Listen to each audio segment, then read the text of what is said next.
Hello বন্ধুরা, গোপাল রান্নাঘর থেকে তোমাদের সাদর আমন্ত্রণ জানাচ্ছি। বন্ধুরা, আমি আজকেও একটা নিরামিষ আইটেম নিয়ে আসলাম, সেটা হচ্ছে সোয়াবিনের পোলাও বা সোয়া চাংস পোলাও। এক একজন এক এক রকমভাবে বানান, তো রান্নাটা তো যার যার নিজস্ব, একদম নিজস্ব স্টাইলে মানুষ রান্না করে। তো আমি আমার মতো করে কিন্তু এই সোয়া চাংস পোলাওটা দেখাচ্ছি। এবার তোমরা প্রশ্ন করতে পারো যে মাঝে মাঝেই তুমি কেন এই পোলাওয়ের আইটেমগুলো নিরামিষ নিয়ে আসো। আমি তো প্রথমেই বলেছিলাম যে মেয়ে একদম পিওর ভেজিটেরিয়ান। তো তারও কারণ হচ্ছে সমস্ত জৈন বন্ধুবান্ধব হওয়াতে তার খাওয়া দাওয়াটাই পুরোপুরি হচ্ছে ওই ভেজ কেন্দ্রিক। সে এমনকি এক পর্যন্ত খায় না। সুতরাং আমার সানডে স্যাটারডেও আসে, তো আমার মাথা মানে পাগল হয়ে যায় যে তার জন্য আমি কি নিরামিষ আইটেম বানাবো। তো আজকে ভেবে দেখলাম যে সোয়া চাংস পোলাও বা সোয়াবিনের পোলাও করে দেওয়া যায়। এটা যেহেতু আমি করার পর এটা ভয়েস ওভার দিয়েছি, করে দেখো, খুব ভালো লাগবে। কড়াইতে 3 চামচ রিফাইন অয়েল দিয়ে আলু এবং গাজরগুলোকে এই সাইজের করে প্রথমে ওই দুটো যেহেতু শক্ত, ওই দুটোকে ভেজে তুলে রাখলাম।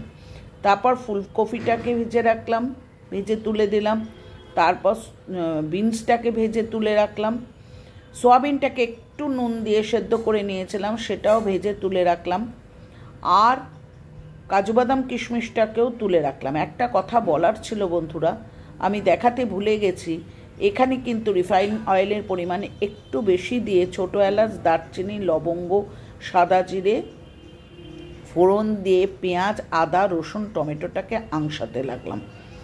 এবার আংশানোর সময় যখন পেঁয়াজটা একটু অন্যরকম কালার হয়ে গেল, তখন নিউট্রিলাটা দিয়ে দিলাম।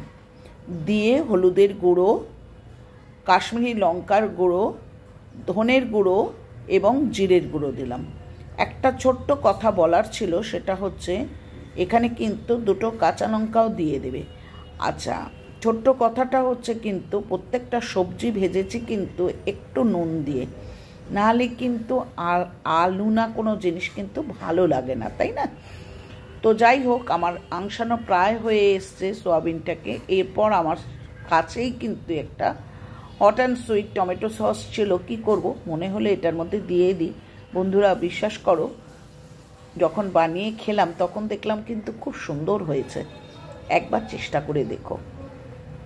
2 কৌটো বাসমতি চাল ভিজিয়ে রেখেছিলাম, জল ঝরিয়ে কিন্তু এই চালটাকে কিন্তু আমি ঢেলে দিলাম এই সবজির মধ্যে দিয়ে। কিন্তু হয়তো আমি দেখাতে ভুলে গেছি, অফ ক্যামেরায় কিন্তু আমি পরিমাণ মতো নুন, হ্যাঁ দেখিয়েছি পরিমাণ মতো নুন এবং পরিমাণ মতো চিনি দিয়েছি। আমি কিন্তু একটু মিষ্টি দিই। আর এখানে কিন্তু ছোটো এলাচ এবং দারচিনি কিন্তু আমি গুঁড়ো করে দিয়ে দিয়েছি, অর্থাৎ ফোড়নে দিয়েছি ছোটো এলাচ, দারচিনি, লবঙ্গ এবং সাদা জিরে, এবং এখন কিন্তু আমি খানিকটা ছোটো এলাচ এবং দারচিনি কিন্তু গুঁড়ো করে দিয়ে দিলাম। এরপর যে সবজিগুলো ভেজে রেখেছিলাম সেই সবজিগুলো এবং কাজু কিশমিশও দিয়ে দিলাম। বন্ধুরা দেখো, যেহেতু কড়াইয়ের মাথার উপর উঠে গেছে, সেই জন্য আমি হাঁড়িতে কিন্তু জল দিয়ে কিন্তু আমি গোটাটা ঢেলে কিন্তু সিমে করে রেখে দিয়েছিলাম। আচ্ছা, এখানে একটা কথা বলার, সেটা হচ্ছে জলের পরিমাণ কি দেবে। জলের পরিমাণ কিন্তু সাধারণত পোলাও করতে গেলে যে পরিমাণ চাল হয় তার ডবল পরিমাণে জল হয়, কিন্তু যেহেতু এখানে সোয়াবিন রয়েছে এবং সবজি অনেকটা রয়েছে, সেই জন্যে আমি কিন্তু 2 কৌটো চালের জন্য 4.5 কৌটো কিন্তু আমি জল নিয়েছি এবং জলটা গরম জলই ব্যবহার করেছি। সিমে করে হতে দেবে।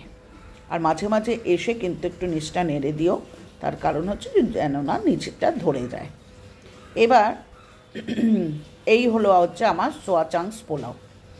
ওপর থেকে একটু ঘি ছড়িয়ে কিন্তু, সেটাও অফ ক্যামেরায় হয়ে গেছে, একটু ঘি ছড়িয়ে কিন্তু পরিবেশন করলে অবশ্যই একটু দরাজ হাতে ঘি দিও, তাহলে কিন্তু খেতে ভালো লাগে।